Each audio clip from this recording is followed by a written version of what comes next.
Estamos ao vivo aqui pela página do Melhor da Bacana, retomada, né? Tinha parado um pouquinho de fazer transmissões ao vivo e retomamos hoje com um tema super especial, que é o Dia Internacional da Mulher Latino-Americana e Caribenha.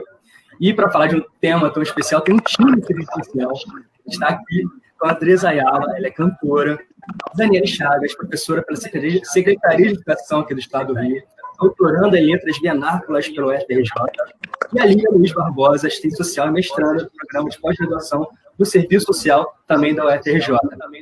O formato da live vai ser meio que a vivência, a troca de vivências entre elas. Eu vou só digamos assim, com alguma interação de vocês. Então, perguntas, alguma experiência, algum texto que queiram passar, só comentar aqui que eu divido com elas, tá bom? Mas eu vou estar com vocês acompanhando o que elas têm para nos dizer, tá? Meninas, bom dia, muito obrigado por terem topado aí, terem aceito o convite. Inclusive, vou colocar lá o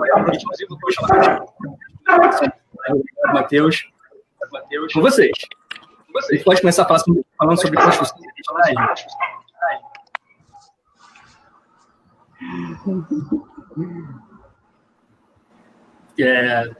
Quem começa? Lívia, pode ser você? Você tem um trabalho de pesquisa, inclusive, né? Olá, gente. Tudo bem? Não sei o que vocês pensam hoje, né, sobre a questão da identidade, mas, primeiramente, eu quero ressaltar a importância desse dia, né? Eu acho que é um dia da mulher negra, né? Teresa de Bengala, que foi instituído pela Dilma Rousseff, mas é um dia importante, né? É um marco, mas a gente vive numa sociedade que ela é racista, que a gente precisa ter um dia para estar falando sobre a mulher negra, né? Eu, particularmente, defendo, junto com outras companheiras e companheiros, né, uma sociedade que a gente não tenha que ter uma divisão racial, social, sexual ou generificada do trabalho, né? E nem que a gente possa estar discutindo identidade da forma, por exemplo, que a gente vê hoje fermentando, né? O quanto que é importante estar falando da identidade, a identidade da mulher negra nessa sociedade, a identidade ou o perfil, né? E a construção também da nossa subjetividade, né? Que se dá no meio dessa sociedade que ela é tão racista estrutural e estruturante, que aniquila a nossa construção, né, do que é ser humano, ser mulher, ser uma pessoa, e estar vivo, né? Eu, particularmente, quero dizer que esse dia é importante, mas cabe ressaltar que eu acho que as mulheres deveriam estar ocupando diversos espaços que não seja só o dia 25 de julho.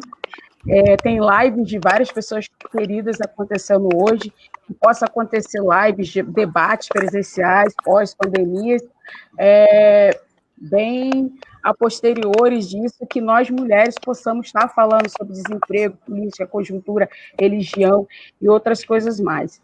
A minha identidade, né, tem um livro chamado Tornar-se Negro, não sei se vocês tiveram acesso, né, que ele fala um pouquinho desse processo, quanto para a gente, principalmente população negra, é doloroso tornar-se negro. Eu costumo, a partir disso, entender que tem aquele processo, por exemplo, eu sempre fui taxada de negra, neguinha, cabelo duro, morcegão, e eu, na minha infância, eu não entendia, por exemplo, o porquê disso, né?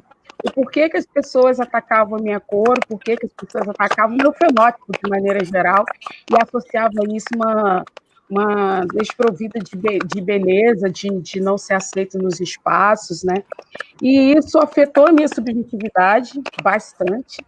Não sei como foi isso para vocês, mas esse tornar-se negro, para mim, não foi pelo tom de pele, né? Porque isso sempre era lembrado, e é até hoje. E hoje, a devida maturidade, os acúmulos, eu sei lidar com isso melhor. Se deu a partir de eu entender o que é um pouco ser negro e negra nessa sociedade, entender um pouco que o racismo, né, como que ele se configura nessas relações, e eu aceitar o meu nariz, que dizem que é largo, eu aceitar o meu fenótipo, minha estrutura de corpo, e isso foi um processo bem doloroso. Isso aconteceu para mim, por exemplo, se tornar-se negro de fato, né, de quem eu sou, muito na minha fase mais adulta, a posterior, eu me considero uma coroa jovem, né? E aí eu não sei como que se reverberou isso para vocês, o que vocês acham, como foi, embora tem meninas que se encontram nesses meninas, né? Que eu estou focalizando meninas, mas fazendo um recorte generificado, se encontra através do processo do cabelo, da transição capilar, se encontram quando elas achavam que eram por causa desse racismo, essa divisão de que cor, tal cor, X, Y, Z, e aí quando alguém aponta ela como negra, ou quando é barrado em alguns espaços, né? Enfim, eu queria ouvir um pouco vocês também, o que vocês acham sobre isso, como foi essa construção da identidade para vocês. Bom dia a todos, bom dia Lilian, Andressa, Carlos, falando com todos, mas vendo a Lilian em especial, eu posso dizer que meu processo foi bem parecido com o seu.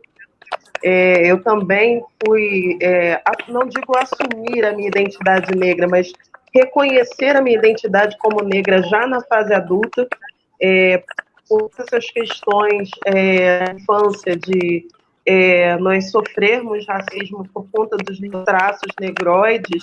Eu queria me livrar daqueles traços, eu não queria parecer negra. O que eu hoje sei, na época, é que eu queria embranquecer. Né? Eu queria que meu cabelo fosse mais liso possível, eu queria que meu nariz fosse mais fino, mas por mais que esse processo tenha vindo tardiamente, na minha concepção, ele veio, e eu acho importante que ele tenha vindo, porque ele não veio para muita gente ainda. Eu conheço pessoas adultas que fazem para tentar afinar o nariz, para tentar afinar os lábios, para tentar parecer com esse padrão europeu. Então, é o que a Lília falou do ser negro, não simplesmente pela cor da pele, né, mas também por essa questão de identificação, tanto com a cultura, com os traços negros. Isso veio para mim praticamente aos 30 anos. Hoje eu estou com 37, vou dizer que eu sou uma jovem senhora também. Não, vou dizer que uma adulta quase adolescente, vou dizer assim.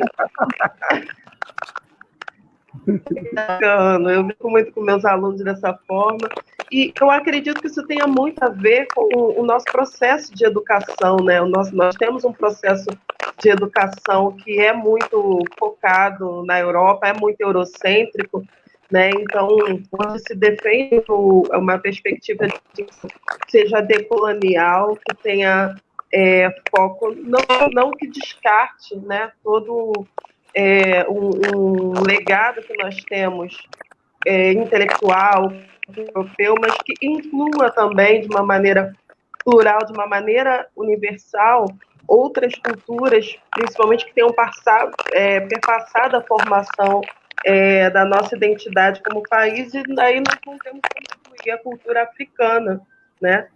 Isso eu acho que possibilite tanto a formação de identidade das crianças na escola, da nossa comunidade como em geral, para que, como a Lília bem falou também, nós não sejamos lembrados somente nesse, mas nós entendamos que a luta antirracista é uma luta diária, e é uma luta de negros, é uma luta de todo mundo, né? Não é uma luta só da população negra, porque o racismo é algo que é um câncer para a humanidade, que afeta a população negra, é um câncer para a humanidade. Então, deve ser uma pauta a ser combatida por todos.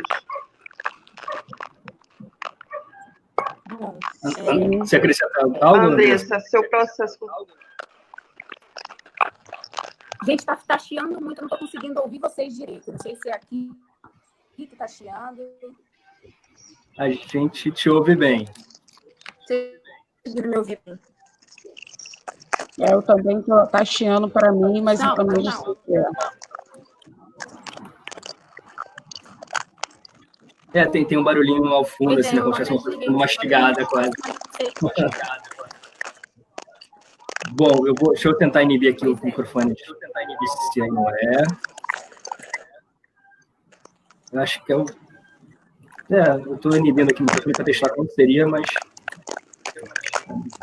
está sendo compreensível. Acho que estou conseguindo se entender um pouquinho. Bem, a gente pode continuar, eu acho.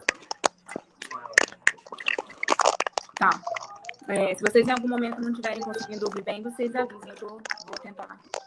Então, completando, né, complementando o que as meninas disseram, eu já sou de um outro momento, né? Eu sou a mais nova entre todas as mulheres aqui hoje, eu sou a mais nova, eu tenho 25 anos, mas isso não me exclui dessa realidade de ter sofrido, né, nessa construção da identidade.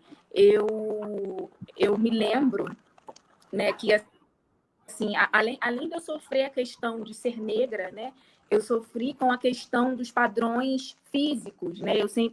A minha família sempre foi mais gordinha, mais cheinha, e meus pais e minhas tias. Então, além de sofrer por ser negra, eu sofria também por ser gorda. Então, eram duas situações foram duas situações que me causaram muitas dores e muitas lembranças ruins na infância. Eu me lembro que na escola eu sofria muito preconceito por conta disso, com outras meninas, né, com meninos, na hora de fazer alguma atividade, na hora de fazer alguma apresentação. E a minha construção da identidade ela se deu muito mais agora. Eu diria que de uns 6 ou 7 anos para cá, que as coisas começaram a se esclarecerem melhor na minha cabeça, e eu consegui começar a me enxergar como mulher negra, e enxergar minha beleza, e enxergar o meu valor. Mas não foi uma tarefa muito fácil também. Dentro desse processo, eu não me arrependo, né? É bom deixar claro isso, eu não me arrependo. Mas dentro desse processo, eu passei por uma cirurgia bariátrica, perdi 60 quilos, e foi daí em diante que eu comecei a me enxergar como uma mulher negra bonita, uma mulher bonita. Né? Não só uma mulher negra, mas uma mulher bonita. Eu não conseguia me enxergar dessa forma, né? Porque além de ter o cabelo duro, além de ter traços de mulher negra, eu ainda era gorda. Então, isso era um peso muito grande para as pessoas. Né? E depois que eu comecei a entender que esse peso era das pessoas, eu não vou dizer que foi tarde, porque eu não me arrependo de ter feito a cirurgia. Muito pelo contrário, foi algo que melhorou muito a minha saúde, que melhorou, sim, muito a minha estética. Mas eu, naquele momento, não conseguia me enxergar e não conseguia ver possibilidade de ser bonita sendo negra e gorda. Né? Hoje as coisas mudaram. Hoje eu consigo enxergar e eu tenho amigas que são negras, que são empoderadas e que são gordas e que não se escondem e que são lindas da forma que são e que não pensam em mudar e mutilar o corpo e mudar nada no corpo, porque elas conseguem se enxergar daquela maneira e conseguem assumir o próprio cabelo e conseguem assumir a própria identidade sem medo do que a sociedade vai impor, do que a sociedade vai falar em relação a isso. Mas, no meu caso, foi um processo mais lento. Né? Para eu conseguir me enxergar dessa forma, eu tive que passar por esse primeiro processo. Hoje já é um pouco menos difícil, né? Um pouco mais fácil, mas eu também passei por um processo com o meu cabelo, eu sempre usei cabelo liso, né? Então eu vim daquela era do cabelo liso, de chapinha, né, e de progressiva, e o cabelo só era bonito se fosse um cabelo liso. E quando eu fiz a cirurgia bariátrica, eu tive que mudar radicalmente, porque a gente perde muito cabelo. Então, nesse momento, eu não tinha mais como manter o meu cabelo liso, e nem tinha como manter o mega hair no cabelo liso. Eu uso mega hair há alguns anos e eu não tinha como manter aquele cabelo, porque meu cabelo estava caindo muito por conta do processo que eu tinha passado.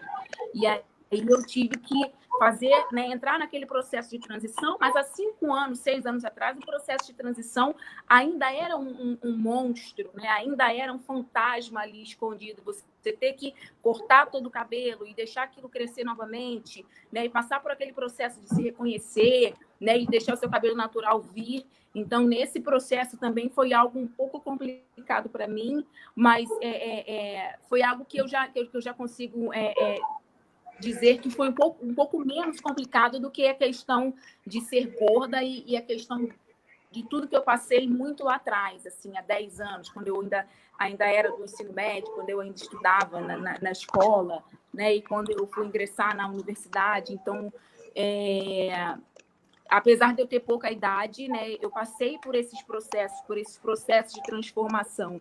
E para mim foi um pouco complicado mentalmente, psicologicamente falando, que assim hoje eu já consigo entender melhor, eu faço um tratamento com terapia, né, com a minha terapeuta, e isso também me ajudou muito a me reconhecer, a me aceitar e a entender quem eu sou de verdade, independente de ser gorda, magra, negra, né, e enxergar a minha beleza. Então, assim, a minha construção de identidade, ela se deu muito assim, dentro desse processo, né, de transformar, de me transformar de dentro para fora mesmo.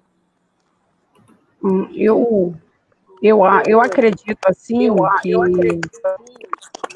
eu acho que todo o processo, assim, a Dani foi mais próximo da minha geração.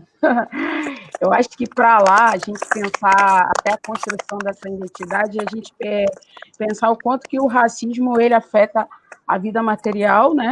E a vida material objetiva e subjetiva, ou seja, as nossas relações, né? Ouvindo vocês falarem um pouco, eu pensei, a Dani falou, né, do processo dela. Eu lembrei que eu não, por exemplo, eu não gostava, eu sou da época que tinha Enê, pastinha, sei lá mais o quê, ferro quente, afins. Hoje, observando essa nova geração, uma nova imersão de coletivos negros, que reflete um pouco o movimento negro, coletivo de mulheres negras, e as crianças, né, os mais jovens, têm mais, isso não quer dizer que não se sofra racismo, mas talvez tem mais ferramentas para a construção dessa identidade. E para mim essa identidade não é só individual, é coletiva, enquanto classe, enquanto, né, ser dentro dessa sociedade. Acredito que as crianças hoje, por exemplo, na educação, não somente a educação, elas têm mais elementos para, por exemplo, nascer e não ter vergonha do seu cabelo, do seu estereótipo. Ela tem mais elementos, não quer dizer que seja efetivado, porque as instituições praticam o racismo. Se a gente pensar a saúde, pensar a educação, a Lei 10.639, ela não é efetivada de fato. Há em transferência com desculpa de que professores não são formados e nada, acho que estudar é uma parte disso. Acredito também que no processo aí capilar, que eu citei, existe mais mecanismos e produtos e serviços para essa população que na época não se tinha. Pensando em maquiagem, uma questão mais de estética, né? Eu não estou nem pensando muito na produção, porque a gente está falando, nós somos consumidores, vivemos nessa sociedade, mas se a gente pensasse uma maquiagem, por exemplo, não tinha para o meu tom de pele, eu acho que nós somos negras aqui, somos diferentes, né? E tem o mito ainda hoje, de negros ser todos iguais, tá? Assim. Não tínhamos maquiagem, não tínhamos isso, não. O nosso lugar, inclusive, enquanto identidade ou destino, era em algumas profissões, né? E em alguns momentos. Eu ouso dizer também que o processo é tão doloroso que certas violências que talvez elas incidem nas mulheres, negras diferenciadamente, né? Incide nas crianças negras, isso impacta na construção da nossa identidade bastante, assim, tipo de assédio sexual, né? E isso incide diretamente nas crianças negras e nas meninas negras. E isso traz traumas, né? O estereótipo da mulher negra racista, o estereótipo da da menina que está hipersexualizada, e entre outras coisas. Eu não sei se esses elementos vocês também consideram, mas eu acho que isso interfere muito nessa construção dessa identidade, tanto individual quanto coletiva, né? Que eu ouso dizer que é um racismo e também violências que incidem nessa nossa formação vou ousar dizer assim, não sei, o que vocês acham? Assim? Interfere, e o que eu acho, Lília, é que em relação a ter se tornado, talvez, mas o mais fácil, muito entre aspas mesmo, o fato de o mercado ter olhado para a população negra.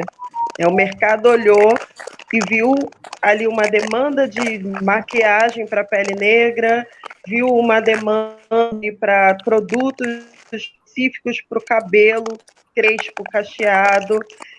A gente tem isso disponível hoje, coisa que não havia na minha adolescência, por exemplo. Então, até esse processo de que, como a Andressa falou, realmente, alguns anos atrás, era muito mais complexo, muito mais complicado do que hoje. Hoje a gente tem a divulgação de técnicas, de produtos que são até mais acessíveis. Não se tinha isso alguns anos atrás. Então, a gente tem a questão do mercado, tem essa questão da identidade que vem sido também por uma formação antirracista. Eu lembro que na minha época de criança, um batom vermelho combinava com a pele negra. Um esmalte vermelho, não sei se você passou por isso, Lília. O esmalte da tal cor não combinava com a pele negra. Então, você ia na manicure e, não, essa cor não combina muito com a sua pele, não. Pega essa cor aí, ó, porque essa cor não combina. E hoje nós já dizemos que o que combina conosco é o que nós achamos que combina, o que nós queremos usar. Nós podemos usar todas as cores que nós quisermos. Tá lindo, maravilhoso. Então, hoje nós temos essa consciência de que nós podemos usar o que nós quisermos, mas houve uma época em que quiseram dizer até que cor de batom, que cor de esmalte nós poderíamos usar. E a questão da maquiagem, né? Não encontrar base para o nosso tom de pele, que são vários tons, diga-se de passagem, né? Nós somos 3 mulheres negras com tons de pele diferentes, que a Lília é mais retinta, isso também é uma questão que tem impacto na nossa sociedade também, um pouco menos, mas todas negras e todas compartilham de uma mesma luta, mas com vieses diferentes também por conta dessas questões. Mas acho sim que hoje há um investimento maior do mercado em relação a questões, até porque houve uma luta, demanda, que fez com que isso acontecesse. Eu acredito que continuando essa luta, crescendo essa luta, a tendência nós temos ainda mais avanços. Nós temos hoje livros que são para crianças pretas, mas isso não é uma realidade que tenha apagado o racismo de forma alguma. Ele se torna cada vez mais velado, e quanto mais velado, mais difícil é lidar com ele, né? A gente lida com o inimigo escancarado com mais facilidade do que aquele escondido. Eu, por exemplo, de 10 anos, com 5 anos, ele chegou para mim e disse que ele não queria ser marrom, que ele queria ser rosa. Então, isso foi o quê? Tem 5 anos, foi em 2015. Não é algo que tenha acontecido tão no passado. Então, eu tive que fazer todo um processo educacional, entrar em contato com a escola, porque a escola tem que participar desse processo também. E hoje meu filho se identifica, ele olha na televisão, ele quer por exemplo, do Paris Saint-Germain, né? Ele quer nem sei falar direito o nome do Mbappé, porque ele fala que ele é parecido com ele, porque é africano. Então, hoje ele tem essa questão de identidade, mas foi todo um processo construído, e porque eu tive condições, tive conhecimento, já tinha passado pelo meu processo, para poder ajudá-lo no processo dele também. Então, é uma pauta que a gente ainda tem um caminho pela frente. Eu tenho uma filha de 12 anos, né? Quem me acompanha e conhece sabe o quanto que essa menina tem eu acho que eu uso até o termo errado, mas o ego elevado. Eu sou maravilhosa, sou bonita, meu cabelo é maravilhoso. Ela queria estar mais retinta, igual a senhora e papambam. E aí, por isso que eu falo da outra geração, né? Que espero agora pandemia, que é um outro processo que a gente está sofrendo dessa herança aí racista, colonizada, inclusive, na minha opinião, é um outro processo que eu acho que nesse mecanismo de defender, enquanto houver o racismo, ela vai ter novos elementos, vai ter mais ferramentas para se enfrentar e talvez combater, né, intervir na realidade real e concreta. Essa provocação que a gente está conversando aqui, eu adoro provocar, né? Eu acredito que, na realidade, o mercado olhou e não olhou para a gente, né? É um processo de luta nosso, né? De ter elementos para consumir, mas a gente tem que ver nem todo mundo tem como consumir, entende? Esse produto ainda é um produto que é uma fração de pessoas, se a gente pensar na estética, nesses elementos, acesso a esses elementos. Para mim, assim, na minha humilde opinião, além da luta, da nossa luta, né, para ter isso, o mercado não é bonzinho, e não que você falou isso. O mercado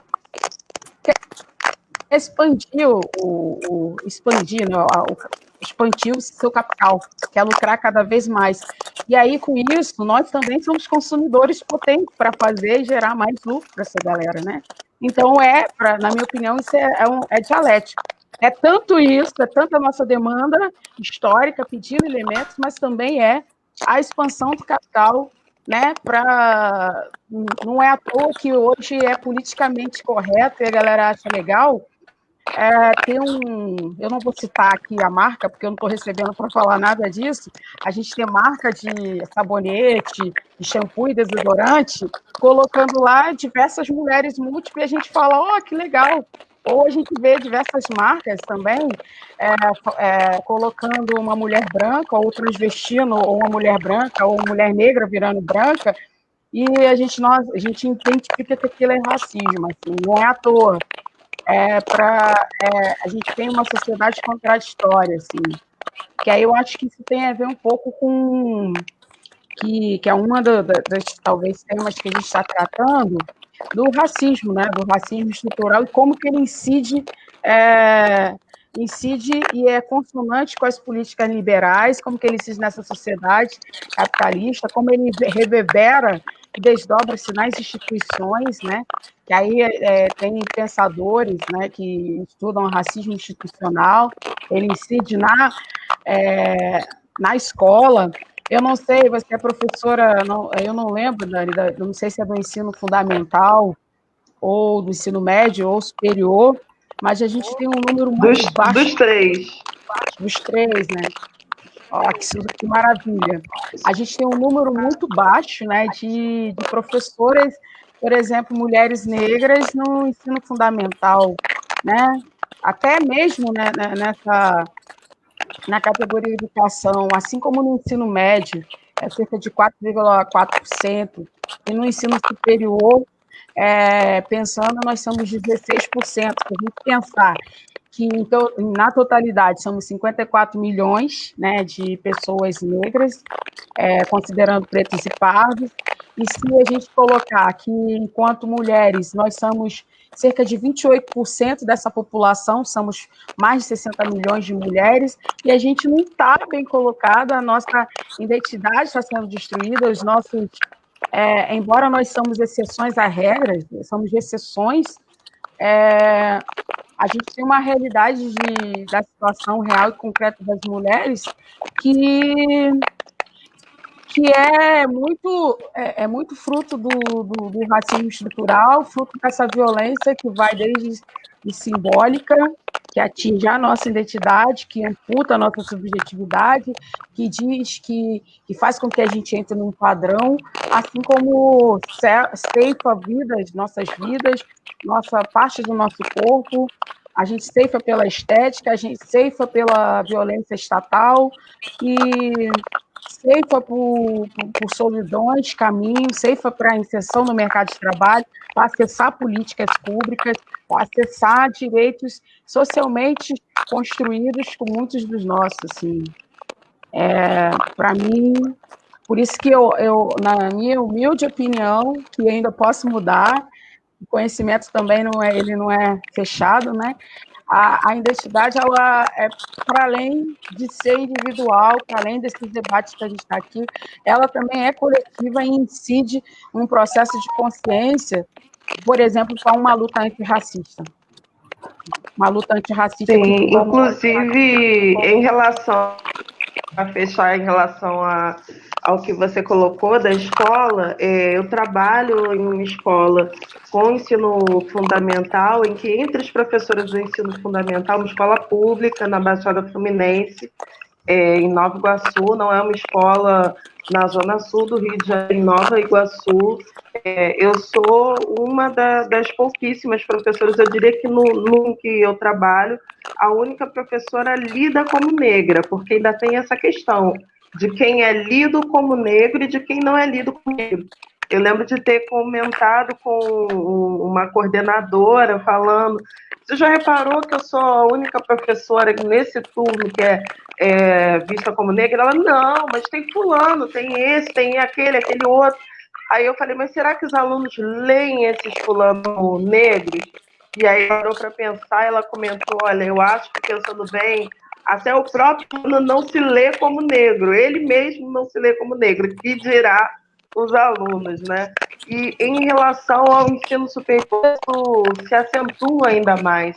Eu assisti ontem a uma live em que a Zangeri trazia um dado do censo de 2016, em que 10 mil professores doutoras atuavam na pós-graduação, e dessas 10 mil professoras doutoras que atuavam na pós-graduação, 210 eram mulheres negras. Então, a gente vê que é uma proporção totalmente, em relação à quantidade de pessoas negras que nós temos na nossa sociedade, é muito dispare ainda, né? Então, tem um caminho de luta ainda muito grande pela frente, com certeza. Aí, quando a gente fala disso, que eu acho que é um pouco das mulheres no trabalho, eu também andei pesquisando, cerca de 20% das mulheres negras hoje ocupadas, elas estão no trabalho doméstico, divididos entre auxiliar de serviços gerais, limpeza, caixa, entre outros, cozinhar, né? E com todo respeito a essa profissão, porque eu sou filha de empregada doméstica, né? E neta de empregada doméstica, sobrinha de empregada doméstica, já fui empregada doméstica. Mas é esse lugar que eu falei anteriormente, de colocar, que se espera da mulher negra nessa sociedade, né? E se a gente pensar também no processo de transição do trabalho escravizado para o trabalho livre, foram essas mulheres mais velhas que foram sustentar as famílias com esses trabalhos domésticos, né?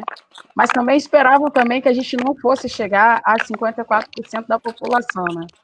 Pensaram aí de fazer o processo higienista para nos exterminar e nos matar, né? E aí você trouxe esse dado, eu tenho um dado aqui também do IBGE, né, do PNAD, que diz que, por exemplo, nós somos 4,4% no ensino, enquanto professores no ensino fundamental, no ensino médio, nós somos cerca de 1,2% e 16%, né, na pós-graduação. Se a gente pensar que, por exemplo, eu sou de serviço social, tem gente que diz que nós somos maioria nessa profissão. Eu ouso dizer, eu sou formada, dizem que a Universidade Federal do Rio de Janeiro, Serviço Social, é o melhor do Brasil e da América Latina. Há controvérsia sobre isso, mas tem um número significativo de pessoas negras, mulheres, no serviço social. Por que eu falo significativa? Porque não é uma totalidade, não reflete. E também deveria ser um número significativo na engenharia, medicina, em todas as áreas da ciência, seja saúde, humanas, exatas. E isso não reflete, por exemplo, na pós-graduação, porque eu sou pesquisadora da pós-graduação, construir um coletivo que se forjou numa luta de, por exemplo, ações afirmativas na pós-graduação, porque a nossa pós, ela não refletia, por exemplo, esses números significativos de mulheres negras que estavam na graduação, Ainda a gente é bem pouco ainda, né? E se você pensar professoras universitárias e professora da pós-graduação, é um número ínfimo. E pensar alguns pré-requisitos, inclusive, para você ser professora da pós-graduação. Isso eu estou falando de uma área mais acadêmica, da área da educação, né? Se a gente olhar também uma área que é também extremamente feminina, como a enfermagem, a gente vê que a configuração étnico-racial dos trabalhos técnicos, dos mais manuais e também mais precarizados, está ali, né, na parte da enfermagem, das técnicas e tal, e o médico, com todo respeito aos médicos e principalmente negros aí que estão aí na linha de frente, seria o jaleco do universo e que só olha o paciente, dependendo de quais aí, que eu não estou dizendo que nem todos os profissionais, reproduz o racismo institucional e racial e que, inclusive, incide nas mulheres negras, né? Desde o acesso a levar seu filho, desde a nossa entrada na unidade básica de saúde. Ou, o melhor exemplo disso é a gente ver a letalidade da Covid-19, aonde se incide hoje. Andressa está quietinha. Nossa, são homens pretos, né? Eu estou até aprendendo, eu estou tendo uma aula aqui, vocês não estão entendendo. Fiquei só curioso de saber da Andressa. Se você puder depois dividir com a gente, Andressa, você de uma outra área, né? Você é do entretenimento, onde a gente imagina, né, mantendo uma certa distância, a gente imagina olhando distante, que é uma área mais comum, mais tranquila, que de repente aconteça menos casos de preconceito. É assim, não é? Eu tenho alguns pontos, né, do que as meninas conversaram, e um dos pontos que eu me recordo, né, e trouxe para mim, foi em relação ao que a Dani falou, ao batom vermelho, voltando um pouquinho só lá atrás.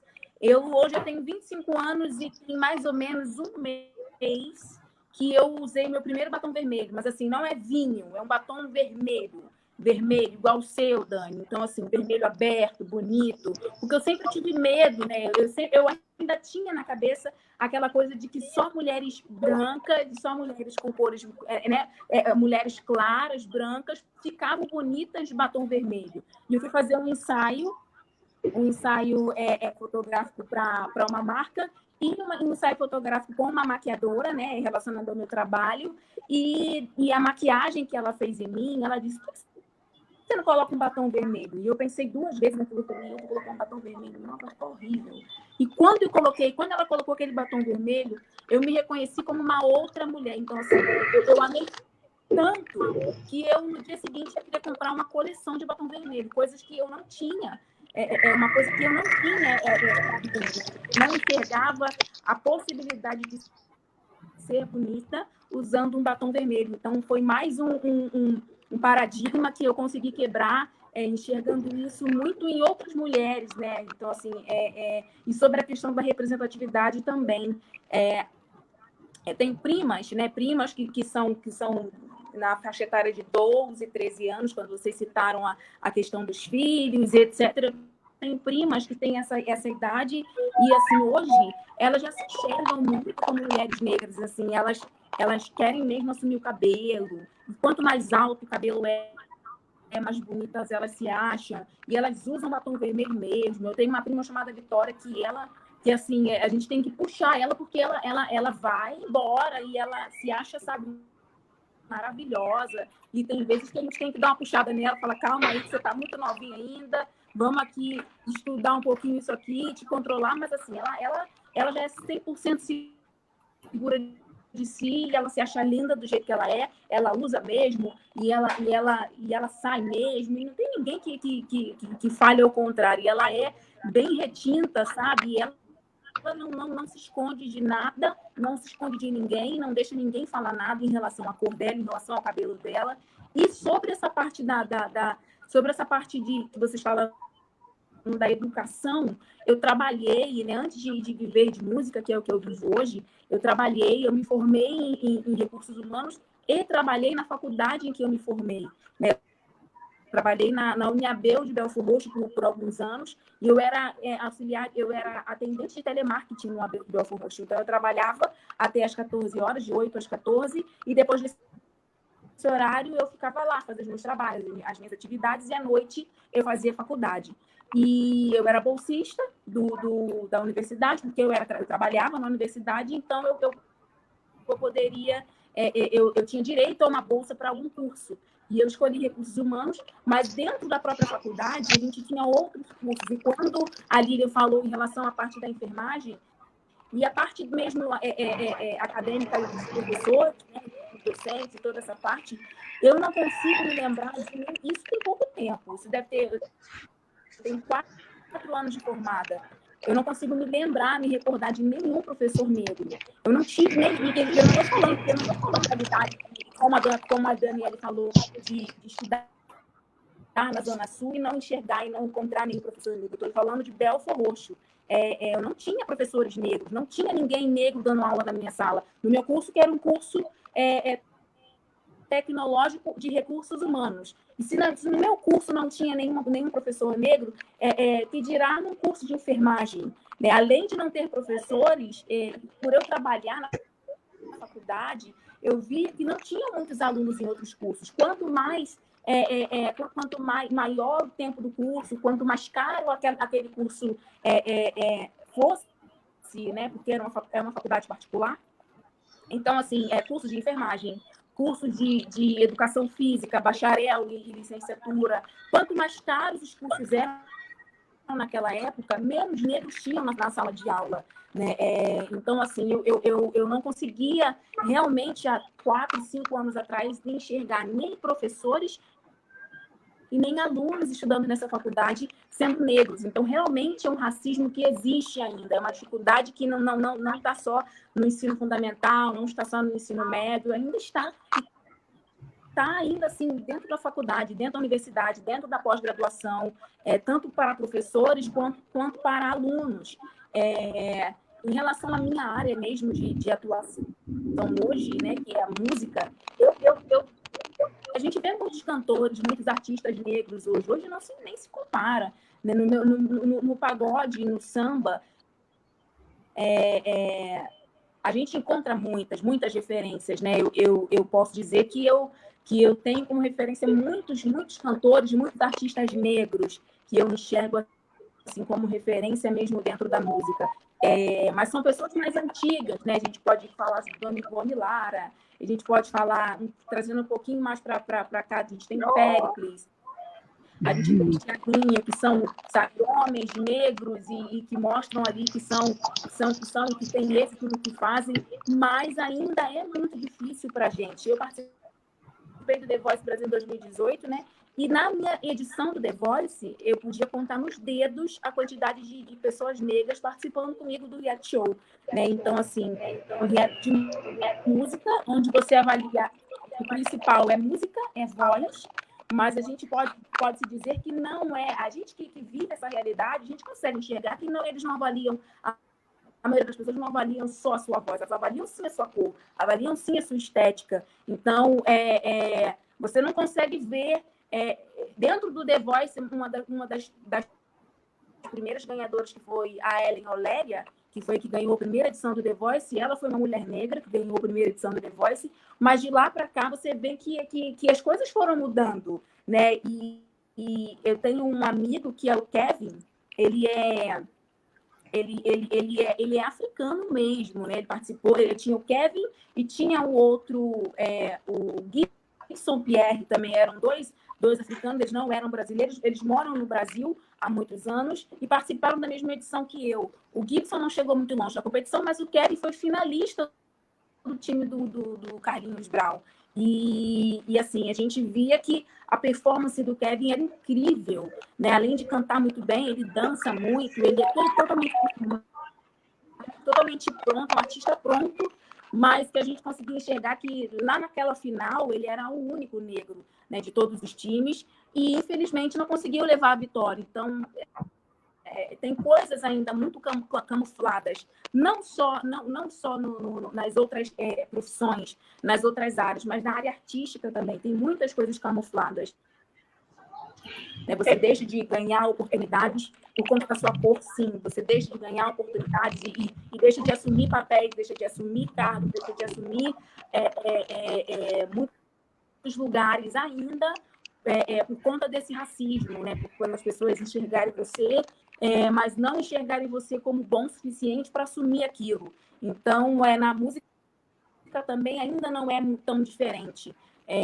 E ainda tem essa questão da mulher negra, né? Quanto mais bonita a mulher é, ela ainda sofre essa questão do assédio, né? Eu ainda lá atrás um pouquinho ainda sofri um pouco com isso, porque ou se você é muito bonita, né, você não tem talento. Se você mostra o corpo, você deixa de mostrar o seu talento. Então, se a gente não dosa isso, a gente acaba entrando dentro de um estereótipo que nem nos pertence, né? Porque a mulher pode ser bonita, pode ser talentosa e pode mostrar o que quiser, mas, infelizmente, dentro dessa sociedade, dentro do meio artístico ainda, é necessário se dosar um pouco disso, né? Para que você não caia em armadilhas e você perca realmente a sua identidade, né? Aquilo que você quer mostrar, o seu talento. Entendi. Você falou de Dona Ivone Lara, eu fiquei lembrando de algumas referências negras na área da música, para mim, que são as mais velhas, inclusive, né? Por exemplo, eu lembrei aqui da Jovelina Pérola Negra, o que é aquela mulher maravilhosa falando, né, nos sambas, né? Sobre o Rio de Janeiro, essas desigualdades raciais e sociais. E se você pensar a estética dela, né, como que ela é também, eu amo aquela mulher. Lembrei aqui de Clementina de Jesus, né, que também, além de ser empregada doméstica, é maravilhosa. O que é aquele samba? Acho que também, mais para a nossa geração, mas eu falo nossa pensando nessa contemporaneidade, entendendo as nossas diferenças de idade. Hoje eu tenho uma pessoa que eu admiro muito, que é a Nina Rosa. Aí pensando também uma estética que atinge também mais a juventude, nessa parte da cultura, tem a Isa aí, né? A Isa, internacionalmente pensando a Beyoncé, vários artistas hoje, também não vou citar nome para não fazer propaganda, porque eu não gosto, que se inspiram na Beyoncé, se inspiram em outras mulheres negras, que são referência, né, na música, tanto brasileira e internacional, e depois negam. Elas crescem, principalmente estou falando de mulheres cantoras brancas que têm intenção, não vou fazer marketing, mas para o bom entendedor, alguns jabás, que pega elementos, né, da cultura negra e usa e depois nega que fulana não me inspirou, Beltrano não me inspirou, não me influenciou. E aí, né, indo nessa parte da cultura e televisão, né, também você falou da beleza, tem o que é ser belo, né, e o que é ser aceito como belo na TV, nos vídeos, até para você, enquanto mulher negra, socialmente aceita, você tem um perfil enquadrado pela sociedade, né? Majoritariamente não vai ser o meu perfil, assim. Bom, lembrei de uma coisa ouvindo vocês, minha avó sempre dizia, minha falecida avó, eu não tenho mais avós, sábios são os mais velhos, né? Que eu era linda, que nenhum neto e neta dela era feia. Eu não acreditava, porque eu sofria tanto racismo e violência, mas hoje, mais crescida, né? A minha avó tinha razão que eu sou linda. Eu sou linda desse jeito aqui. Eu não preciso com esse fenótipo, com essa veste. E que não é, por exemplo, na minha família, alguns espaços, eles me veem como mais um estereótipo, o batom vermelho. Eu costumo dizer, em termos desse sentido, que toda a minha performance, enquanto mulher negra e cis, é um ato político, né, também de combate, desde o batom, desde o esmalte, desde um acessório, mas também a minha fala, né, que vai a partir da realidade concreta, assim. Quando a gente fala também para dialogar também com a Andressa, né, eu penso muito, né, no mercado de trabalho, né, quando a gente fala assim, que a gente não vê professores negros, a gente não vê não só professores, mas nas nossas respectivas profissões, é a gente entender como é o mercado de trabalho. O mercado de trabalho ele é desigual. As pessoas brancas recebem mais de 70% do que as pessoas negras. Se a gente pensar generificamente e racialmente, as mulheres negras elas recebem menos que os homens negros, que recebem menos que a mulher negra. E aí isso reverbera nas profissões. Eu acredito, na minha opinião, qual seja a área, seja do teatro, seja da música, seja das ciências humanas, sociais aplicadas, de saúde, não dá para a gente produzir, fazer trabalho e pensar, sem pensar nos elementos das relações étnico-raciais. Porque se a gente pensar nas ciências de saúde, eu não conheço, inclusive, o currículo da UFRJ, ou talvez da Unirio, elementos que são centrais para você pensar disciplinas que não sejam eletivas a pensar a saúde da população negra. A gente tem um programa, por exemplo, da saúde da população negra, e a gente vê que quem está na ponta sofrendo com altos índices de violência institucional, violência obstétrica, por exemplo, são as mulheres negras. Né? Quem morre hoje com diabetes, as doenças que são taxadas como comorbidades, como hipertensão, doenças cardiovasculares, diabetes, incide muito na população negra e na juventude. Eu ouso dizer que também está incidindo hoje e que está morrendo nessa conjuntura, nesse contexto de pandemia. Né? Quem é que está morrendo, né? Se a gente comparar com outros países, e se a gente colocar a idade para além do grupo suscetível, que é acima de 60 anos. É uma população que ela falou jovem, e eu falo por jovem, é um adulto, que está morrendo e que alguns nem sabem que tem essas doenças que estão vinculadas com desigualdade social e racial. E isso, para mim, reverbera na formação também. Reverbera como esses profissionais eles têm acesso às especificidades, né, que nós não somos iguais. A gente vive uma sociedade racializada hegemonicamente para brancos, né, e hegemonicamente dados estatísticos e políticas do qual nós cefam são para a gente negra, porque aí eu estou falando a raça, do racismo, a categoria raça, a gente não acessa de maneira integral, e eu não estou falando a gente, né? Eu ouso dizer que nós somos exceções. Eu sou uma exceção na minha família. Né? Nos últimos anos, a gente teve avanços em políticas públicas, mas também a gente teve avanços em políticas genocidas, em diversos mecanismos, e também estamos tendo hoje com o Covid-19. E isso norteia, quando a gente pensa de mercado de trabalho, do negro e negra nesse mercado, né, de renda para sobreviver, para levar e trazer coisas elementares essenciais para a sua sobrevivência.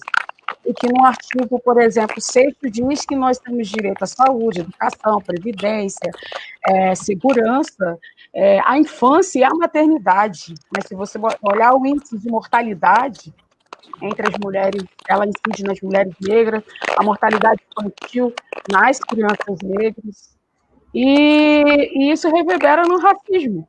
Se a gente pensa que a cada 23 minutos um jovem negro está sendo assassinado, pensa nas mulheres que vivem na relação desse jovem negro, que pode ser a mãe, a avó, a tia, são tudo mulheres, e são tudo negras. Eu ouso dizer, construindo um pouquinho, só construindo ainda, que existe um aborto social, é um conceito em construção que incide nas mulheres negras e reverbera de diversas formas. Né? Não sei como vocês veem isso, né? Como que vocês associam eu estou trazendo os elementos para mostrar o quanto que esse racismo é estruturante. Ele encarcera, ele nos mata, ele encarcera os nossos jovens, eles nos matam no feminicídio, porque enquanto a taxa de mortalidade de feminicídio reduz para mulheres brancas, aumenta nas mulheres negras. A gente tem dados que são escamoteados da população dos povos originários, que também sofre com isso. A gente tem uma base, né, que o Brasil surgiu numa democracia. Quando a gente fala assim, desse aceitar negro, é o mito da democracia, gente. O mito da democracia racial, ele deu tão certo, que até hoje, por exemplo, voltando à identidade, a gente tem dificuldade de se identificar se a gente é negro ou não e se existe racismo ou não. E na minha humilde opinião, e também enquanto pesquisadora, o racismo, Dani, não é velado. O racismo está escancarado em diversos elementos que a gente está colocando aqui.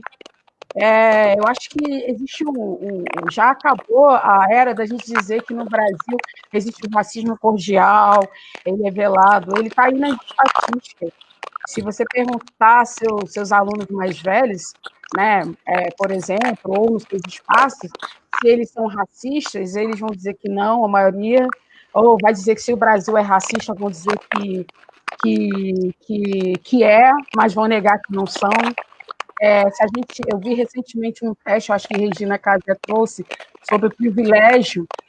Se você for parado na polícia, se você for vigiado entrando numa loja, num shopping, se você for revistado, isso são tudo elementos do racismo que reverbera aí, e junto com a genificação, né, ou a divisão de gênero, né, sexual de trabalho, reverbera no mercado de trabalho, reverbera na nossa identidade, reverbera em como que essa sociedade está sendo construída, reverbera na nossa saúde, reverbera nos direitos essenciais para a nossa sobrevivência.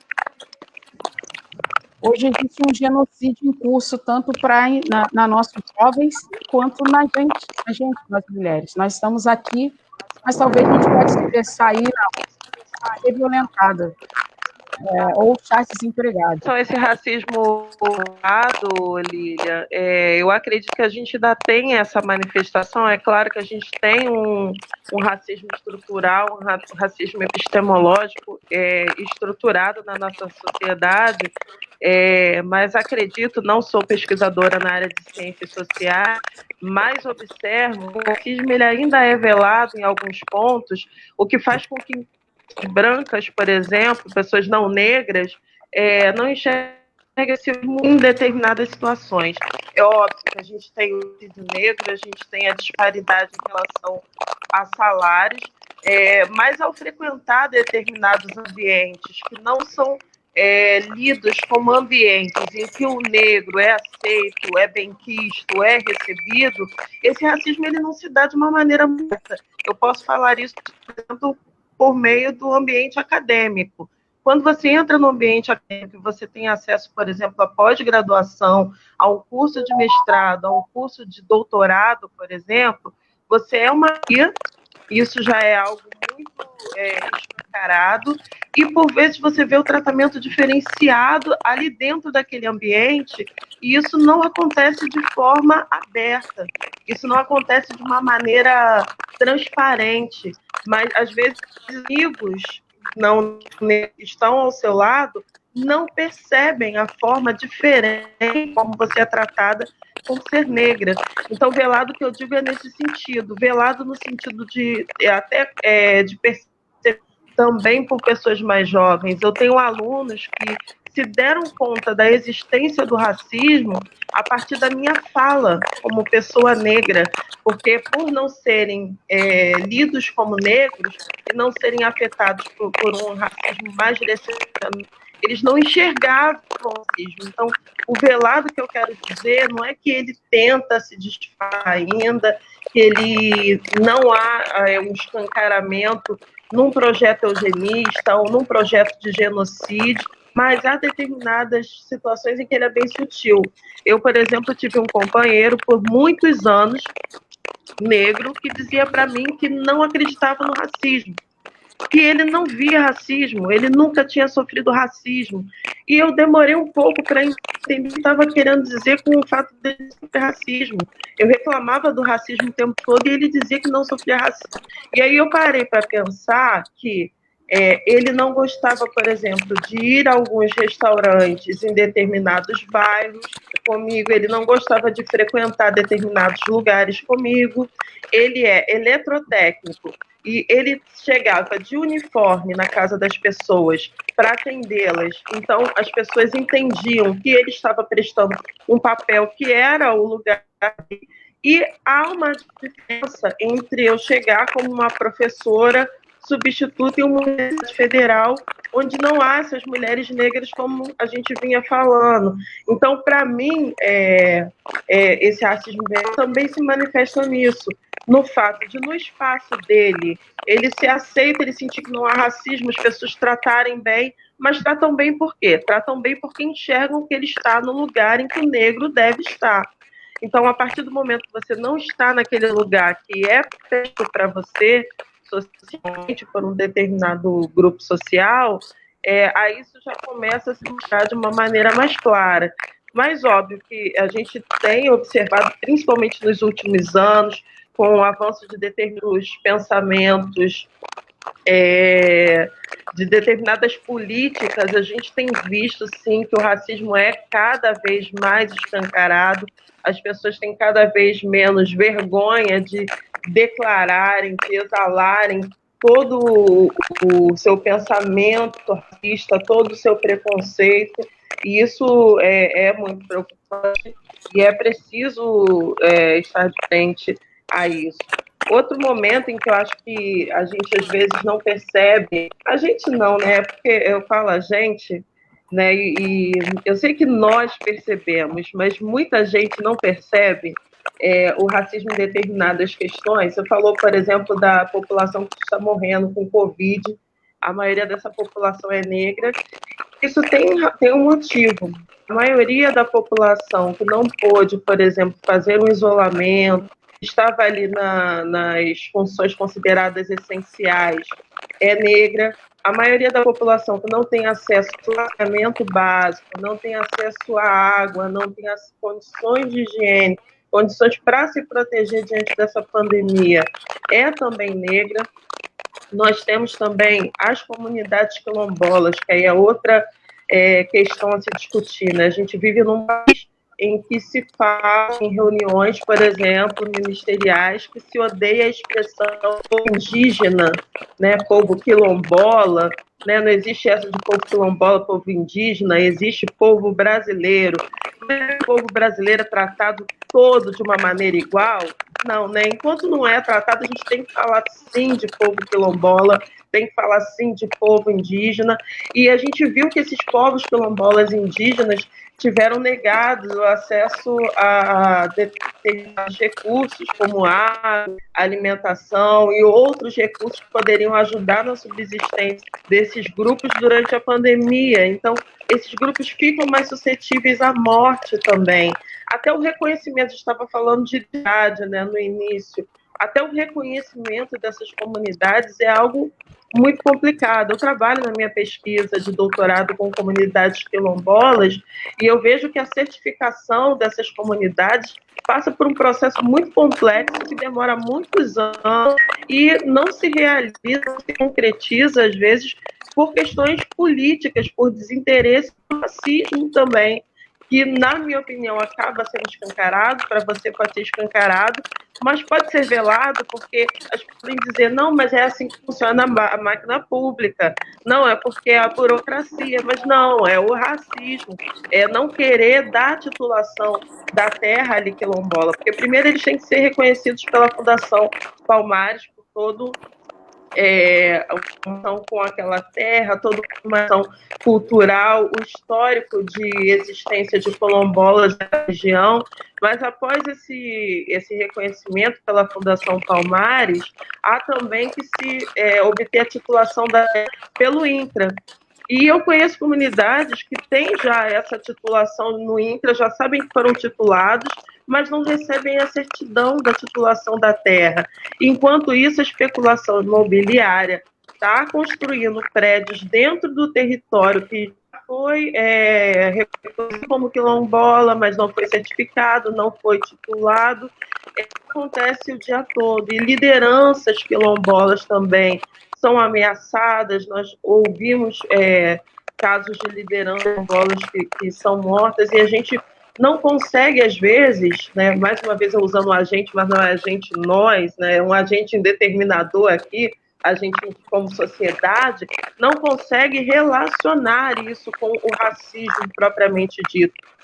No momento que não se relaciona com o racismo, é que eu coloco como velado, talvez seja a melhor expressão, não seja a melhor abordagem teórica, considerando socialmente, considero como velado, como pouco enxergado, que tenha pouco destaque, por não se entenderem essas questões como questões ligadas ao nosso racismo institucional.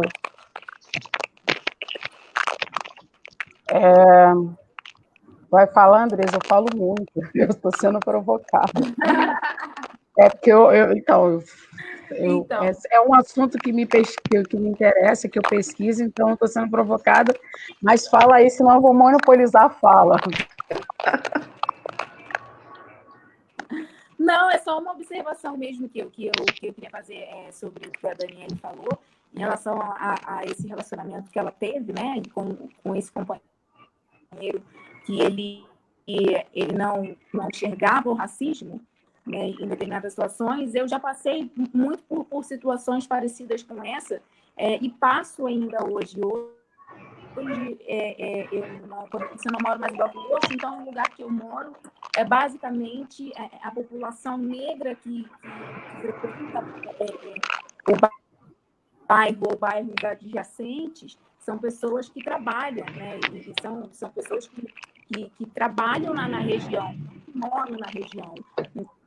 Então, às vezes,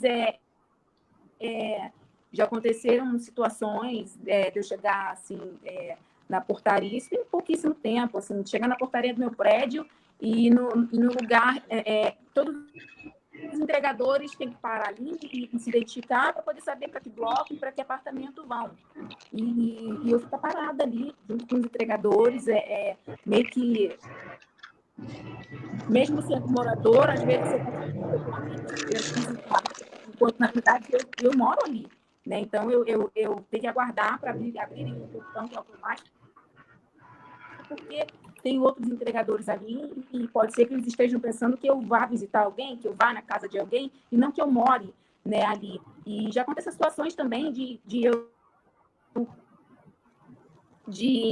usar o ônibus, né? No condomínio que eu moro tem ônibus que levam para determinados lugares, né, dentro do condomínio. E eu voltando, né, de Belfort Roxo, passei pelo metrô e quando eu cheguei numa estação de metrô, eu fui entrar no ônibus, né, com a identificação do condomínio, e só que aquela data estava vencida, por conta da pandemia não tinha como renovar aquela data do documento, né? Mas estava ali, meu nome, morador e tudo mais.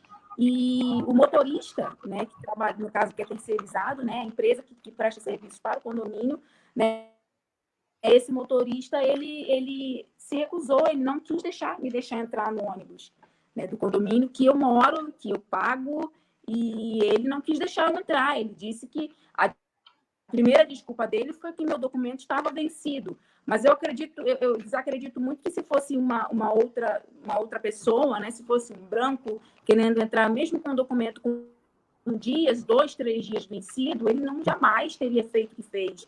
Então, assim, ele me fez pegar a identidade, pegar aquele documento, e antes de sair com o ônibus, ele ligou para a central para poder realmente averiguar se eu era moradora do condomínio para liberar a minha entrada no ônibus. Então, foi algo muito constrangedor e que tem muita gente que não enxerga isso como racismo, mas é um racismo que acontece, né? Como a Daniele falou sobre a questão do ex-companheiro dela, existem muitos negros que passam por cima disso, né? Ou que às vezes estão muito acostumados, né? Que já estão tão acostumados a viver dentro dessa realidade que já estão conformados, né, com essa situação, que nem ligam mais, que não lutam mais.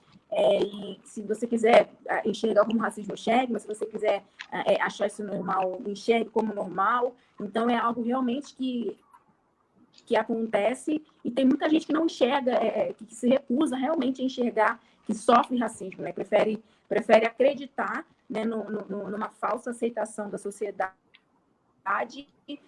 quando na verdade a sociedade ela não te deixa não te deixa passar impune por aquilo ali, né? Ela sempre está jogando ali na sua cara que você está sofrendo racismo, mas tem muita gente que quer fechar os olhos e que não quer enxergar isso como racismo, acha que é uma bobeira, né? Ah, mas é bobeira, né? O documento estava vencido, realmente ele tinha que fazer isso. Não tinha que fazer isso. Se fosse qualquer pessoa branca e chegasse e apresentasse, dissesse que por conta da pandemia não teve como renovar, normalmente deixaria a pessoa subir no ônibus e vir para casa, né? E por ser mulher, ser negra, eu tive que passar por esse constrangimento. Então, assim, são coisas que acontecem mesmo, e eu vou passar a bola para a Lília, né? Porque a Lília tem muito mais do que... Nada, só estou aprendendo, só estou aqui assim, ó. Eu só estou assim, concordando.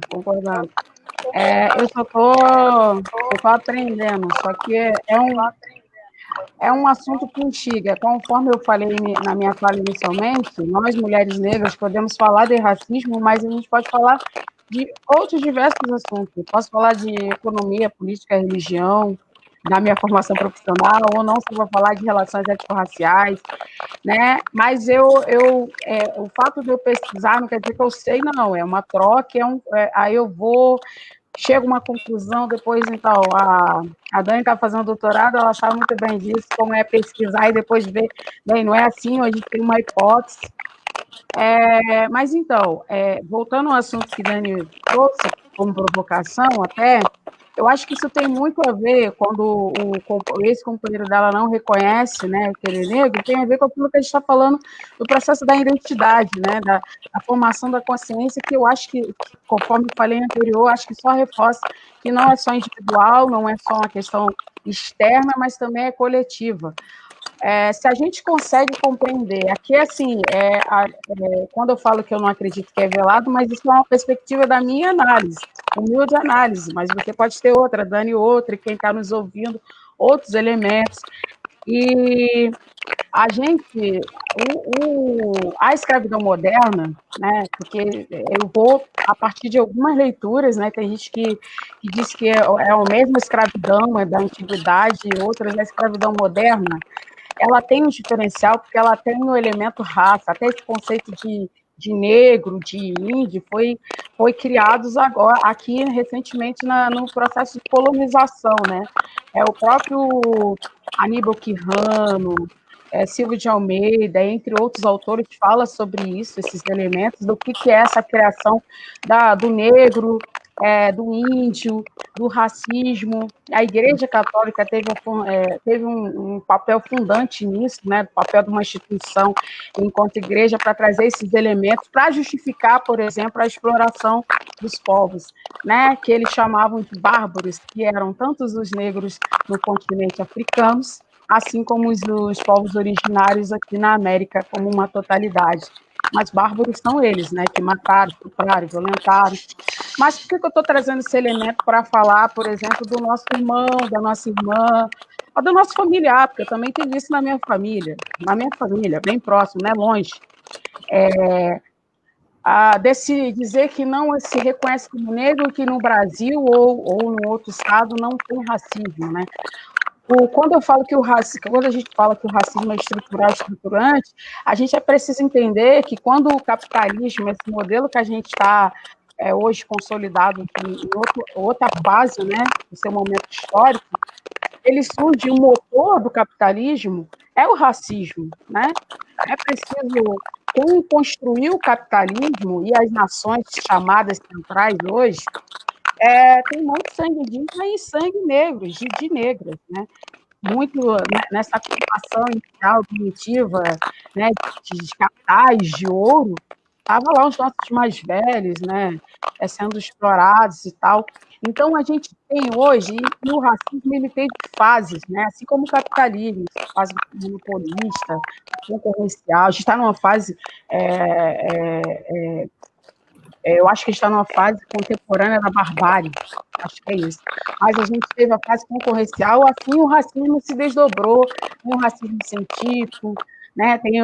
Reverbera na eugenia, que hoje a gente está de novo com uma nova roupagem, mas continua um processo eugênico. Mas eu acho que o mito da democracia funcionou bastante, né? Funcionou porque na ditadura civil-militar, por exemplo, somos todos brasileiros, ou somos todos humanos. Não existe esse negócio de raça, né? O negro, o índio e o branco construíram esse Brasil numa harmonia social e não há conflito sobre isso, né? É como se nós somos uma sociedade sem classes, onde não tem essa divisão racial, social, né? E sexual do trabalho, e a gente naturaliza isso. E tudo que é negativo, bandido bom e bandido morto, é associado à população não branca. Como eu já falei, a nossa sociedade é racializada hegemonicamente para brancos. E quando é para atacar, para dizer elementos negativos, explorar ou ficar no subemprego ou na informalidade, majoritariamente são os não brancos. Então, para mim, o processo de consciência racial, ele tem vários determinantes que vai incidir no seu companheiro, que vai incidir no meu primo que diz que não é negro ou que não acredita no racismo, e que vai incidir também nessa configuração mundial que reverbera no Brasil do conservadorismo, do irracionalismo, da negação da ciência, né? Que é da negação da ciência e que somos todos humanos, que vai reverberar, por exemplo, de poucos avanços. Eu não estudo quilombo, mas conheço pessoas que estudam, e tem uma aqui, né? Dos poucos avanços que tivemos de titulação de terra. Por que está falando que não se incomoda com o indígena e com o quilombola? A gente está falando de propriedade privada, gente. Lá no artigo 5 da Constituição Federal diz que somos todos iguais perante a lei e nos dá direito à propriedade. Mas a propriedade é para todo mundo? Não é para todo mundo. Se a gente pensar a lei de terra, se a gente pensar as 6 Marias, que é anterior à lei de terra, que já está ali para dizer quem é que tem que ter terra nesse país, a gente está falando disso. Se a gente pensar, que, conforme os elementos que Dani trouxe, tanto a população como os povos originários, a gente tem lá guerrilheiros, tem seringueiros, legitimados por um governo, né, que é racista, genocida, e que a maioria dos nossos, eu falo nossos, não, eu não votei nesse cara, eu não aprovo essa conjuntura política que está aí, mas eu tenho parente próximo, um amigo, que votou no cara que está aí, e que é preto, que é indígena, que é gay, e que acredita nesse modelo do cara que está operante. A gente tem uma ministra, né, de direitos humanos, né, que tem um modelo de família, né, que nega que antes era um outro cara de vínculo religioso, não tem nenhum ataque à fé de ninguém, até porque eu acho que a igreja ela é uma instituição e reproduz muito a sociedade, tem lados, embora ela dialoga bastante com os nossos, e ela tem um papel fundamental nesse contexto hoje que a gente está vivendo também, a ideologia, né, gente? Por que os dados, por exemplo, do Ministério da Saúde, que foi muito a luta de várias pessoas próximas ali, a vocês, e pesquisadores, hoje tem a categoria raça, não é à toa. E por que os dados hoje do governo, que a gente nem tem ministro de saúde, né, interino mais permanente, a gente vê camuflado e notificado, né, vê manipulado. Por quê? Por que a cloroquina é fundamental, por exemplo? Ela incide diretamente na gente. Por que a gente tem... Aí, que é isso, para mim, é uma questão de ideologia, é um processo de consciência, e esse processo de consciência é muito doloroso. Né? Por isso que a gente falou, acho que no início, do tornar-se negro. Esse tornar-se negro, entender como que você está inserido nessa sociedade, ele é muito doloroso e difícil. Isso reverbera nas nossas relações sociais. Eu sou uma exceção, ou outros amigos meus são exceções da família que entende, por exemplo, a gente ter uma relação interracial, pelo menos eu vou entender o que é esse processo. E aí eu vou falar, eu não estou aqui falando se minha companheira, meu companheiro é branco ou amo, eu entendo isso, O que significa, historicamente, ter uma relação interracial, o que é o processo de miscigenação no Brasil e fora do Brasil. Então, por que eu trouxe esses elementos? Eu acredito que há uma naturalização, a ideologia, né, ela traz um pontinho de verdade e ela esconde a maioria da totalidade, e isso influencia. A gente tem, você citou a Fundação Palmares, o que é a Fundação Palmares? Um negro, uma pessoa negra, dizendo que não houve escravidão no Brasil, negando todos os processos de lutas do movimento negro, que são históricos, que influenciam, inclusive, para a gente estar aqui hoje falando, para a gente estar aqui tendo voz e voto, né? Tendo voz, voto para falar. Alguns vão ler como empoderamento, que nós somos empoderados, que temos acesso à cultura e informação, e ocupar os espaços que hoje nós estamos aqui ocupando, né, seja na cultura, na educação, na assistência, na academia e entre outros, antecedeu, e a gente tem a Fundação Palmares, que vai fazer, na figura que está, de um homem negro, fazendo desserviço para a população. Entende? Que isso... Aí, por isso que eu acho que não é... pelo qual surgiu a fundação, né? Que eu acredito que não é uma questão velada. Por isso que é uma perspectiva de análise, não é velado. Aí você citou a academia é um movimento hostil. É hostil a academia, se a gente pensar a nossa inserção. Eu era sozinha. Quer ver uma utilidade quando falar de uma questão ético-racial, ou se um professor faz uma fala racista, e todo mundo olha para você, a única preta, ou as poucas pretas, que você tem que falar, ou você tem que rebater, ou você tem que ser pedagógico ou ensinar, ou falar, peraí, todo mundo espera. Isso quando se nega, né? Eu não sei se você já passou por isso, mas há casos em que os próprios alunos negam aquela fala como racista. Eu, por exemplo, tive uma experiência no mestrado em que uma professora virou para mim e disse: não, porque, por exemplo, você não tem culpa de ser negra. E quando eu ia virar para tentar responder, eu também não tenho culpa de ser loira, de olhos azuis. Eu sofro muito preconceito, porque as pessoas acham que eu vou fazer isso ou aquilo porque eu sou loira de olhos azuis. E eu tive colegas na turma indignados que viram aquilo, mas eu também tive colegas que falaram: ah, mas coitada também, né? Ela é idosa, ela é de outra geração, ela tem uma outra perspectiva, então não dá para julgar ela ter esse tipo de posicionamento.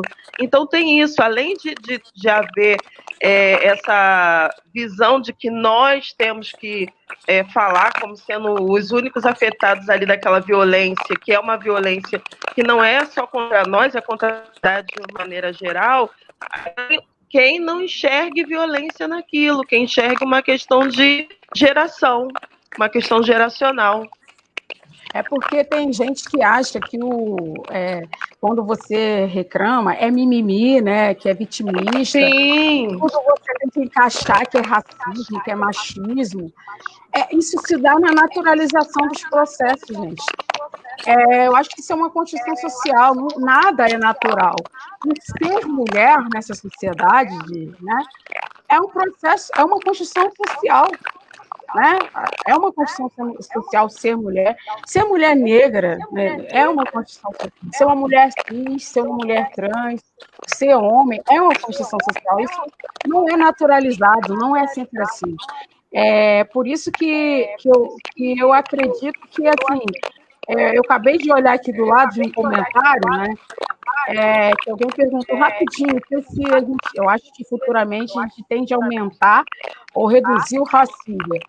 E aí tem a ver um pouco com o que é uma luta antirracista, né? Que ela transcende, ou uma luta antimachista, ela transcende as mulheres que sofrem, ou algumas que reproduzem, né? Porque é estrutural essa sociedade.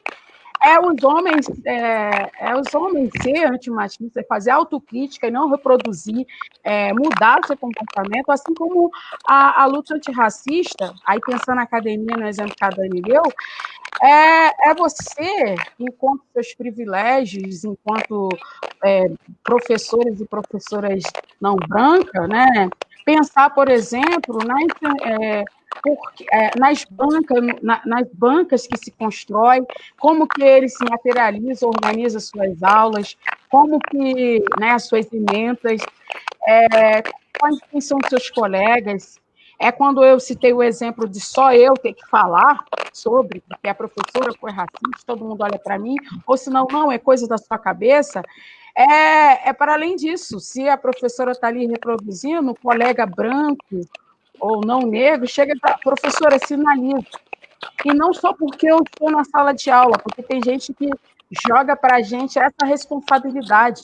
Mas ser antirracista não precisa ter aqui nós aqui presentes para vocês pedirem se fortalecer e dizer, não, isso é um racismo. Não, ser antirracista também é falar entre os seus, é falar entre a classe que tem classe média, que majoritariamente é branca, porque existe um mito da ascensão da classe social, que com ações afirmativas criou-se uma classe média negra. Tem também, mas, gente, tem um número gritante de mulheres e desempregadas, que são gritantes dentro do universo que acessa o ensino superior, tá? Que é ínfimo. Aí, mediante isso, por exemplo, o Florestan Fernandes falava que à medida que por exemplo, que o capitalismo, né, se desenvolvesse, as desigualdades raciais iam diminuir num etapismo, né? E também se a gente acabasse, superasse o capitalismo, acabaríamos, por exemplo, com o racismo. Ele não fala do machismo, mas eu acrescento o machismo. Mas não é assim, sabe? Não é etapista. Não sei, viu? Eu defendo, o Enzo que perguntou, estou só olhando aqui, mas eu olhei e achei interessante. O Enzo que perguntou, eu acredito numa sociedade, só que eu estou vendo ela longe dentro desse contexto. Eu estou um pouco pragmática, já estive mais positiva na vida. Eu acredito numa sociedade onde não tenha essa divisão racial, genericado, sexual, de trabalho, de classe, onde a gente possa falar da identidade, não só porque, por exemplo, o Dia da Mulher Negra, mas para falar da pluralidade, enquanto nós somos diversos e ricos nas nossas diferenças, né? E não é diferenças sociais, entende? Estou falando nessa pluralidade que somos, de etnias diversas. Eu acredito numa sociedade onde não tem exploração, onde cerca de 2% ou 1,6% detém toda a riqueza do país, sendo que a maioria está sendo explorada em subdesemprego para quem tem emprego e os demais estão vivendo aí na miserabilidade. Eu não acredito nessa sociedade desse jeito. Aliás, eu vou dizer logo, em capitalismo não dá para ter uma sociedade sem racismo e sem machismo, por exemplo. Né? E também digo para quem é anticapitalista, tem que ser antirracista e antimachista. Eu me encerro aqui. Menina, a gente está com uma hora e meia de live. Eu vou aproveitar que a Lília foi perfeita em falar na sociedade que ela acredita e pedir que a gente pode encerrar lindamente, cada uma falando, então, na sociedade que ela acredita, mesmo que não seja a atual sociedade, mas uma sociedade próxima, uma sociedade futura, enfim, a gente poder encerrar. Pode ser as meninas aí, porque eu já falei muito. Não me ficou me dando corda.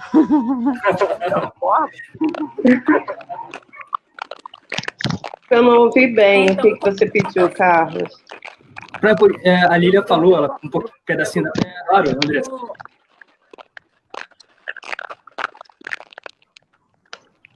Eu não estou conseguindo ouvir muito bem vocês aí. Parte da fala da Lilian foi sobre uma sociedade que ela acredita, né? Só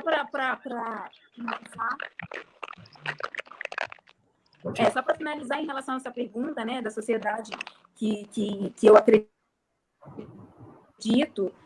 no futuro, né, e encerrando a minha participação, Eu acredito que eu vou muito de acordo com o que a Lilian falou.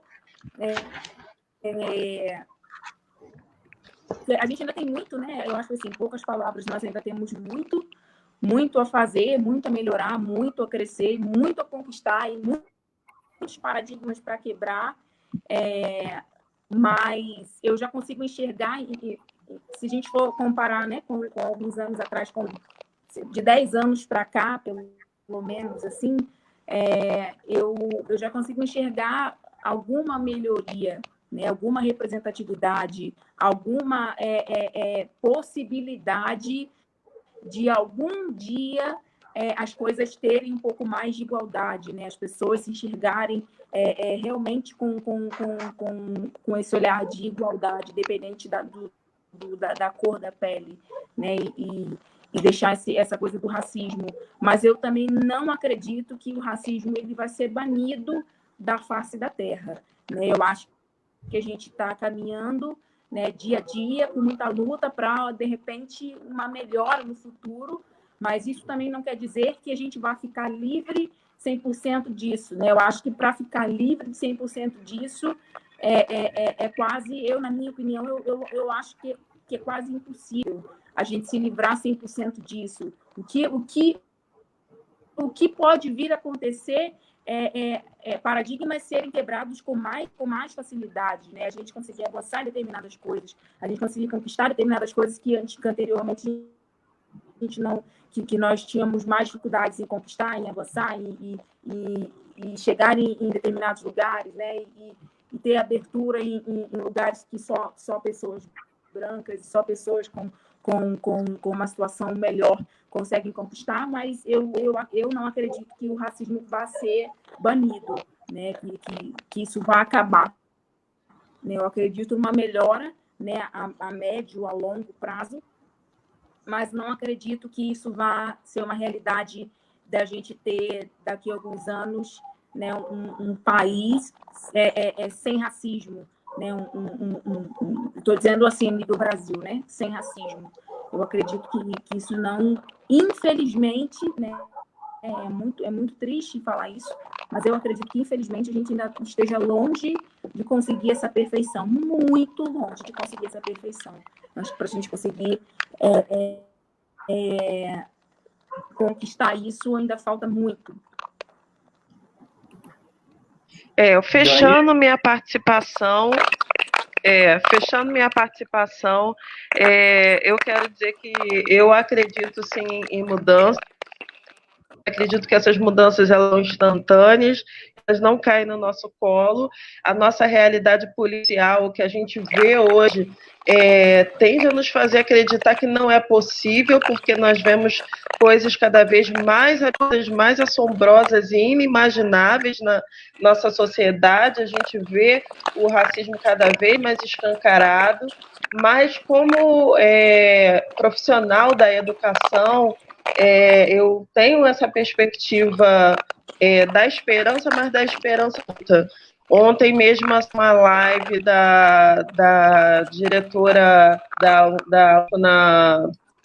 no Caribe, a Esther Laroche, e ela falava que viu uma perspectiva do tratamento do racismo após o episódio do George Floyd, isso no mundo todo, que havia uma nova movimentação em relação a essa luta, e a Zangeri, que é uma pesquisadora, doutora em literaturas africanas e fria, ela dava também e dizia, inclusive, que este século é um século de emoções e é um século que provavelmente vai trazer essa mudança de paradigmas que a Andressa está falando. Em que proporção vai se dar, a gente não tem como prever, mas a gente tem como imaginar que vai ser um século de muita luta, vai ser um século de mudança de paradigma, vai ser um século de mudança do status quo nesse sentido.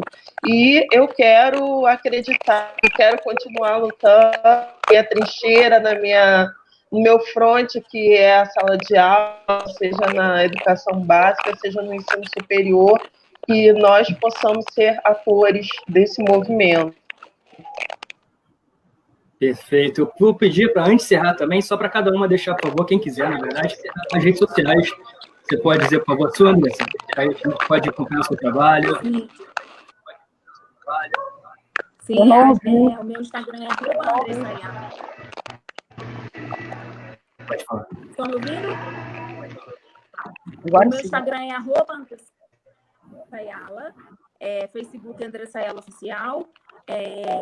Lá vocês encontram, né? Todo mundo encontra o meu trabalho. Tem EP novo aí, que a gente lançou agora, deve ter pouquíssimos meses, uns 3 meses. E todas as informações e tudo que é de novidade a gente tem lá. Tá? Para quem quiser, é só seguir e acompanhar nosso trabalho, a gente vai agradecer.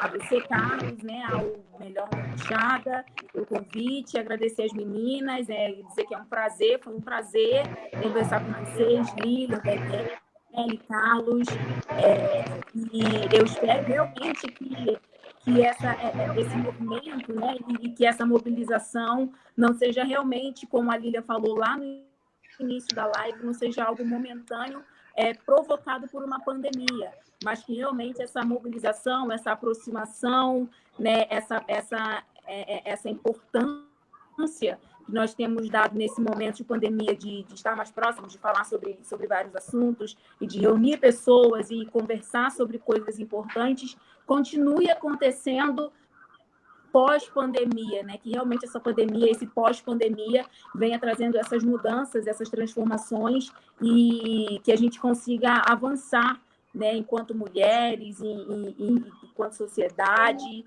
né? E para mim foi uma honra. Eu gostaria de dizer que eu aprendi muito com vocês, né? Vocês são mulheres fortes, super inteligentes. Eu fiquei aqui babando o tempo todo, porque vocês são mulheres muito inteligentes e muito fortes, né?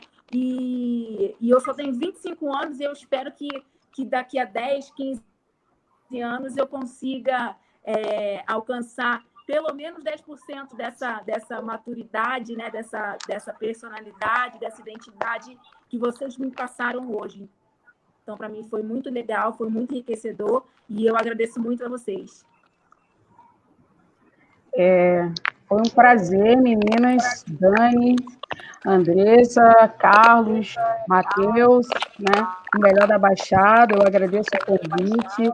Dani, eu costumo dizer, também enquanto educadora popular, que eu sempre aprendo desde os mais velhos a uma criança de 2 anos, aquela que sabe falar.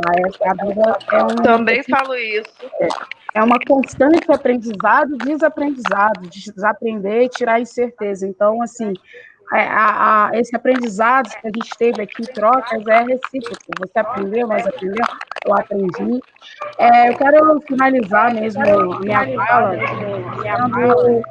que quando eu falo que eu não acredito que na ordem capitalista vai superar o racismo, né, e o machismo, não quer dizer que eu vou ficar imobilizada aqui, parada. Eu continuo na minha fronte e convoco a todos que estão aí para essa luta antirracista e machista, até porque não dá para esperar a superação dessa ordem para uma outra sociedade que não tenha isso parados, né? Para a gente chamar a atenção que a minha perspectiva ideológica e política é só acabando com essa sociedade, do jeito que ela está consolidada e formada, não é acabar com as pessoas, sabe, gente? Não é nos matarmos que ela vai matar a população negra, as mulheres negras, indígenas. A gente vai ter uma outra sociedade, né? Aí tem vários movimentos, táticas e estratégias diferentes. Eu só queria, por esse dia, conforme eu falei, que tenha mais espaços, que não seja só no dia da mulher negra latino-americana caribenha, ou no dia 13 de maio, ou no dia 20 de novembro, né, que tenha mais espaço. Eu queria saudar as que me antecederam, né, porque o nosso espaço vem de longe, conforme resgatando, a gente está aqui hoje, mas é porque outros tombaram para a gente estar aqui, muitos lutaram. Eu queria dizer algumas das minhas saudades e algumas das minhas referências vivas que são contemporâneas a gente, né? Vou citar alguns nomes. Eu queria saudar Ana Paula Procópio, Magali de Almeida, Francilene Cardoso, Raquel Gouveia, Graciele Costa, Mirella, Vilma Reis, Roseli Rocha, Gisele Moraes, Carla Raimundo, Luísa de Deus, Rafaela Albergaria, Monique Cruz, a vocês, meninas que estão aqui, as mais novas, que também virão posteriores a mim, né, que são referências vivas, né? Algumas, né, que eu com certeza estou esquecendo algumas, são referências vivas que contribuem direto ou diretamente para a minha formação. Eu quero também aqui exaltar as mulheres, mães negras, que são vítimas, que seus filhos e elas são vítimas de violência de estados. Eu quero saudar as famílias, que são mais de, a gente já ultrapassou 80, né, mil, que perderam seus entes queridos, né, quantas mães, mulheres, se a gente pensar o recorte unificado, perderam entes queridos com essa pandemia, né? Eu quero saudar minha mãe, a minha filha, os meus mais velhos, a todos que me antecederam, a todos que fazem parte desse processo. As mulheres, eu acho que eu defendo que as mulheres têm que ser onde ela quiser, mas a gente tem uma liberdade limitada, que está mais limitada ainda com esse contexto de pandemia. Nós devemos ocupar diversos espaços a partir de uma análise e mudar a realidade concreta. E aí, mediante isso, né, eu agradeço, né, o Melhor da Baixada, todos que estão aqui nos ouvindo, que ficaram aqui há mais de uma hora, e deixo essa frase, que eu gosto muito, né, de mulheres, que é a Angela Davis, né? Eu citei algumas referências aqui, então deixo para vocês o seguinte: você tem que agir como se fosse possível transformar radicalmente o mundo, e você tem que fazer isso o tempo todo. É isso. Obrigada. E sim, o meu contato no Facebook, Lília Barbosa. No Instagram, vocês vão me ver como Lilian Franklin. Eu estou com a mão assim, né? O meu e-mail, né? O meu e-mail é difícil, né? Mas o meu e-mail, vocês podem também mandar algum contato para mim. É o lilialuisbarbosa.drj@gmail.com. Quem quiser trocar, falar, é só contactar, e se for também difícil, contactar o Carlos e o Matheus, que eles têm meus contatos. A gente passa. Obrigada, gente. Obrigada. Eu também quero agradecer o Melhor da Baixada, quero agradecer pela parceria e pela troca maravilhosa com a Andressa, com a Lília. Também acredito que a gente sempre pode aprender com todo mundo, e quero agradecer pela sua disponibilidade em compartilhar o seu conhecimento. Eu acho que nós sempre crescemos através dessa troca. Quero deixar aqui também os contatos, né, por e-mail, se alguém quiser alguma informação, é Daniele com I, né, que eu sou daniele.chagas@hot.com. Instagram, eu estou como Chagas Daniele, @Chagas Daniele, também com I. E para procurar, só colocar Daniele com I, Chagas, que vocês me encontram por aí. Perfeito, Muito obrigada Daniele. mais uma vez a todos. Agradeço a cada um de vocês também. Vocês compartilharam conhecimento, esperança, tanta coisa boa. Aprendi muito com vocês. Fiquem com Deus, tá? Muito obrigado. Obrigada a vocês. Obrigada, gente. Beijo, obrigado. Como é que eu sim?